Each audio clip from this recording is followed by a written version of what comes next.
स्वागत है आपका नए वीडियो में। और आज हम पढ़ने वाले हैं लघुत्तम समापवर्त तथा महत्तम समापवर्तक के बारे में। ठीक है, तो सबसे पहले तो हम ये समझ लें कि गुणनखंड व गुणज क्या है। क्या गुणनखंड व गुणज, गुणनखंड व गुणज क्या है? कोई संख्या x यदि y से पूरी तरह से विभाजित हो जाती है, कोई संख्या x यदि y से पूरी तरीके से विभाजित हो जाती है, अर्थात x अपॉन y क्या है? एक पूर्णांक है। अर्थात x अपॉन y एक पूर्णांक है, तो y को x का गुणनखंड कहते हैं। तो y को x का गुणनखंड कहते हैं। y को x का गुणनखंड कहते हैं या फैक्टर कहते हैं। ठीक है, ये चीज़ आपको समझ में आ गई होगी। इसको एक लफ्ज और कहा जाता है, भाजक भी कहते हैं। क्या? भाजक भी कहते हैं। और x क्या कहलाएगा? x कहलाएगा इसका गुणज। x कहलाएगा गुणज, जिसको मल्टीप्लायर भी कहते हैं, जिसको मल्टीप्लायर भी कहते हैं। जैसे 12 को 4 से भाग दिया जाए तो भागफल 3 आता है और शेषफल 0 रहता है। मतलब संख्या पूरी विभाजित हो गई। तो क्या है? 4 संख्या 12 का गुणनखंड है। 4 जो है वो 12 का गुणनखंड है। ठीक है, और 12 क्या है? उसका एक गुणज है। अब हम तो कोई कहे कि 48 के सभी गुणनखंड लिखिए, तो 48 किससे किससे डिवाइड होता है? देखें ज़रा।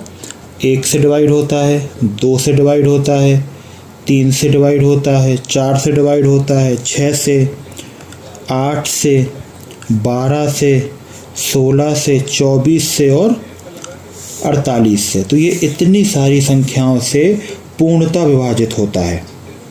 48 इतनी सारी संख्याओं से पूर्णतः विभाजित होता है। तो 48 क्या है? कह सकते हैं 48 2 का गुणज है। 2 की टेबल में 48 आता होगा। 48 2 का गुणज है, 48 3 का गुणज है, 48 8 का गुणज है। इस तरीके से हम इसको कह सकते हैं। अब हम बात करते हैं कैनोनिकल रूप क्या है। कैनोनिकल रूप क्या है?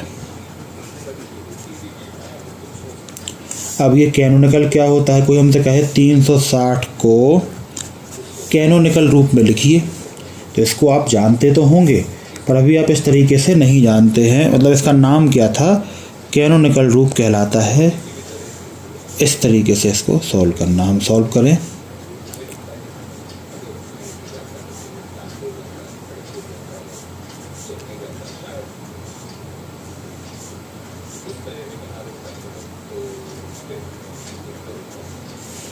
ये कहलाता है कैनोनिकल रूप। ठीक है, 360 को 2 की पावर 3 2 3 बार है, 3 की पावर 2 और 5। इस रूप को ही कैनोनिकल रूप कहा जाता है। क्या? इस रूप को ही कैनोनिकल रूप कहा जाता है। इसके बाद हम बात करते हैं, एक सूत्र कह सकते हैं इसको। यदि ABCD क्या ABC और D अभाज्य संख्याएं हैं। क्या हैं? अभाज्य संख्याएं, जिनका किसी भी संख्या से पूरा भाग नहीं जाता है, अभाज्य संख्याएं हैं। तो इनके कुल कितने गुणनखंड होंगे? A की पावर X, B की पावर Y, C की पावर Z और D की पावर W। इनके कुल कितने गुणनखंड होंगे? तो सूत्र के आधार पर 720 के गुणनखंडों की गणना कीजिए। ठीक है, जिसको क्या लिख सकते हैं? x+1, ये जो घात लगी है, y+1, z+1 और w+1। तो 720 के गुणनखंडों की संख्या निकालने के लिए 720 को कैनोनिकल रूप में लिखेंगे। क्या लिखेंगे? अगर हमसे कहा जाए कि 720 के गुणनखंड निकालिए तो 720 को पहले हमें कैसा लिखना पड़ेगा? कैनोनिकल रूप में लिखना पड़ेगा। तो 720 का कैनोनिकल रूप क्या होता है? अगर आप निकालेंगे तो कैनोनिकल रूप इस तरीके से आएगा। ठीक है, तो ये तो हो गए गुणनखंड। अब देखिए इसके गुणनखंड ए बी सी डी अभाज्य संख्याएं हैं, तो इसके गुणनखंड कुछ इस तरीके से होते हैं। ठीक है, एक संख्या उसमें क्या हो जाती है? ज़्यादा हो जाती है। जितनी भी संख्याएं उसमें दी गई हैं उससे एक संख्या ज़्यादा हो जाती है। अब हम बात करेंगे, अगला हम सूत्र देख सकते हैं कि अगर ए बी सी डी अभाज्य संख्याएं हैं, ए बी सी डी अभाज्य संख्याएं हैं, तो ए की पावर x, बी की पावर y, सी की पावर z और डी की पावर w के सभी गुणनखंडों का योग कितना होगा? क्या? गुणनखंडों का योग कितना होगा? और इसके आधार पर ही हमें 360 के सभी गुणनखंडों का योग निकालना है। तो देखिए इसके गुणनखंडों का योग क्या होगा? a की पावर x, b की पावर y, c की पावर z और d की पावर w। इसके गुणनखंडों का योग क्या होगा? तो इसका फॉर्मूला होता है 1 plus a plus a square dash a की पावर x तक। ऐसे ही 1 plus b square plus b की पावर y तक। तो इस तरीके से इसके गुणनखंड निकाले जाते हैं। तो 360 का कैनोनिकल रूप क्या होता है? 2 की पावर 3, 3 की पावर 2 प्लस 5। ठीक है, तो इसका गुणनखंडों का योग क्या होगा?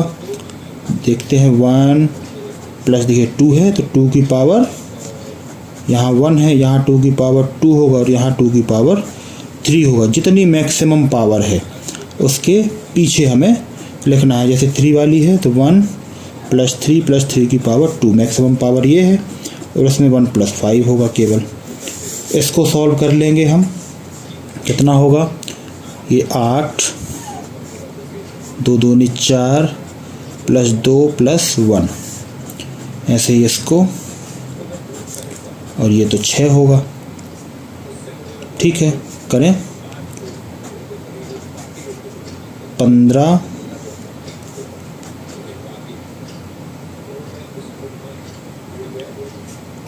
3 12 13 प्लस 6, इस तरीके से ये। अब हम बात कर लेते हैं महत्तम समापवर्तक की और लघुत्तम समापवर्तक की। ठीक है, तो पहले हम समझेंगे लघुत्तम समापवर्तक के बारे में, जिसको एलसीएम भी कहते हैं। तो क्या होता है एलसीएम? 2 या 2 से अधिक संख्याओं का एलसीएम वह होगा, वह छोटी से छोटी संख्या जो दोनों संख्याओं में उभयनिष्ठ हो। क्या हो? दोनों संख्याओं में उभयनिष्ठ हो। जैसे 6 और 8 का एलसीएम अगर हम निकालें तो हम इसके गुणज लिखेंगे पहले। 12, 18, 24, 30, 8 के लिख लेते हैं तो 16, 24, 32, इस तरीके से हमने लिख लिए। अब हमने देखा कि 24 दोनों में आ रहा है, तो 8 और 6 का एलसीएम क्या होगा? 24 होगा। सिंपल। ठीक है, इसको निकालने की एक और विधि भी होती है एलसीएम निकालने की। जैसे सीधा हम लिखें 8 और 6 और इसको एक साथ इस रूप से निकाल दें। 2 चौको 8, 2 तिहाई 6, 2 दूनी 4, 3 का 3 रहेगा, 2 एकम 2 और 3। अब इनका हम मल्टीप्लाई कर लेंगे तो 3 गुणे 2 गुणे 2 गुणे 2, 3 दूनी 6 दूनी 12 दूनी 24। तो हमको इसका एलसीएम इस तरीके से भी मिल जाता है। आपसे कहा जाए 16 और 24 का एलसीएम निकालिए तो सिंपल, 2 अट्ठे 16, 12 दूनी 24, 2 चौको 8, 2 छंग 12, 2 दूनी 4, 2 तिहाई 6, 2 एकम 2 और 3 का 3। इसको निकालेंगे 3 गुणे 2 गुणे 2 गुणे 2 गुणे 2। देख लेते हैं। 3 दूनी 6 दूनी 12 दूनी 24 दूनी 48। तो इसका ये रहेगा। ठीक है, आई थिंक यहाँ तक आपको समझ में आ गया होगा। ठीक है, ऐसी संख्या ढूंढना जो दोनों से कट जाए, सबसे छोटी से छोटी संख्या जो इन दोनों से कट जाए, वही उसका एलसीएम कहलाती है। तो आई थिंक ये आपको समझ में आ गया होगा। अब हम बात कर लेते हैं महत्तम समापवर्तक की।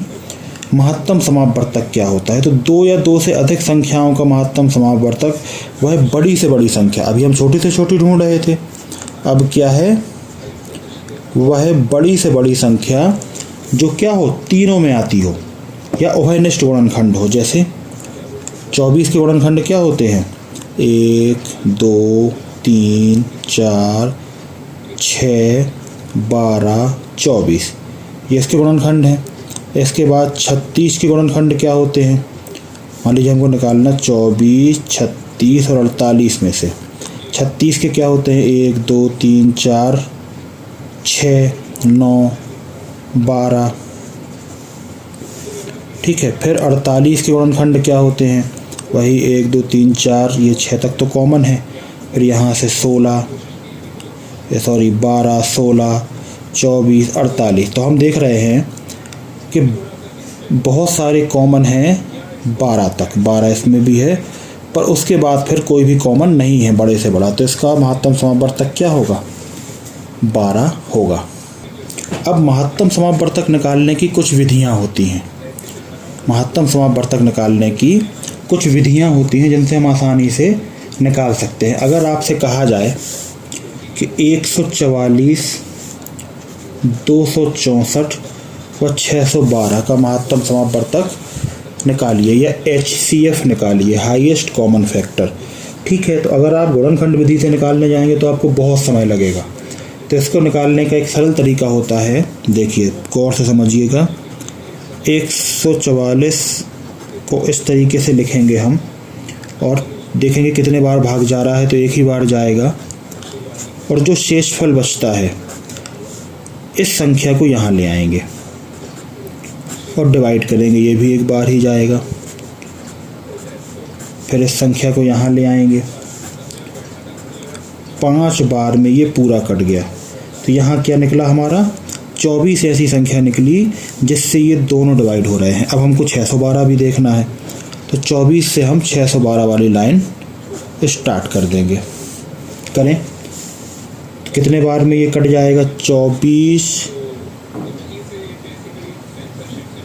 दूनी 48। देखिए इसको इस तरीके से काटते हैं, महत्तम समापवर्तन निकाल रहे, भाग नहीं कर रहे हैं। ठीक है, तो ये बचा 132। फिर ये कितने बार जाएगा? 5 बार जाएगा, तो 120 आया। तो यहाँ बचा 12। अब जब ये कट गया तो इसको हमने 24 से किया और 12 दूनी 24। तो हमारा HCF असल में कितना आ गया? 12 हुआ। 12 एक ऐसी संख्या है जिससे 144 भी कट जाएगा, 264 भी कट जाएगा और 612 भी कट जाएगा। तो ये इसका कॉमन फैक्टर है। और कौन सा कॉमन फैक्टर है? हाईएस्ट कॉमन फैक्टर है। ठीक है, आई थिंक ये आपको समझ में आ गया होगा।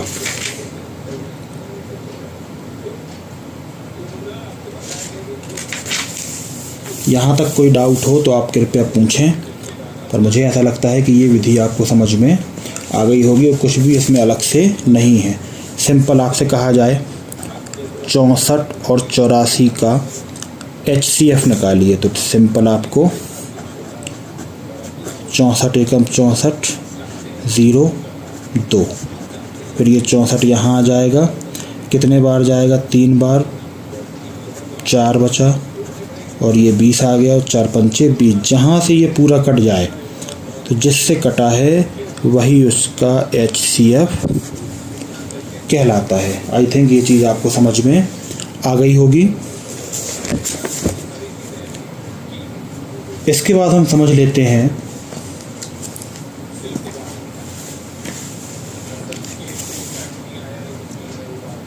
भिन्न अपरिमेय तथा दशमलव संख्याओं के लघुत्तम समापवर्तक। जैसे आपसे कहा जाए A/B तथा C/D का एलसीएम कितना होगा। ठीक है, तो इसका फॉर्मूला होता है ए तथा सी का एलसीएम बटे बी तथा डी का एलसीएम। ठीक है, ए अपॉन बी तथा सी अपॉन डी का एलसीएम क्या होगा, ए तथा सी का एलसीएम, बी तथा डी का एलसीएम। जिसके सवाल लगाएंगे हम तो ये आप क्लियर हो जाएगा। अब ए अपॉन बी तथा सी अपॉन डी का महत्तम समापवर्तक क्या होगा, तो इसका फॉर्मूला होता है ए सी का HCF, ऊपर देखिए HCF, और बटे में बी तथा डी का एलसीएम, ऊपर HCF और नीचे एलसीएम। ठीक है, तो ये चीज़ आई थिंक क्लियर हो गई होगी। अब हम बात करते हैं दो असमान प्रकृति के अपरिमेय संख्याओं का एलसीएम तथा महत्तम समापवर्तक नहीं निकाल सकते हैं क्या। दो, ये याद करने के लिए है, दो असमान प्रकृति के अपरिमेय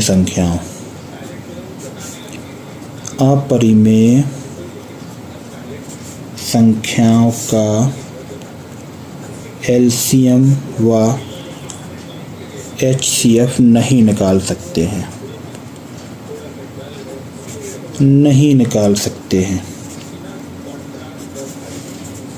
ठीक है,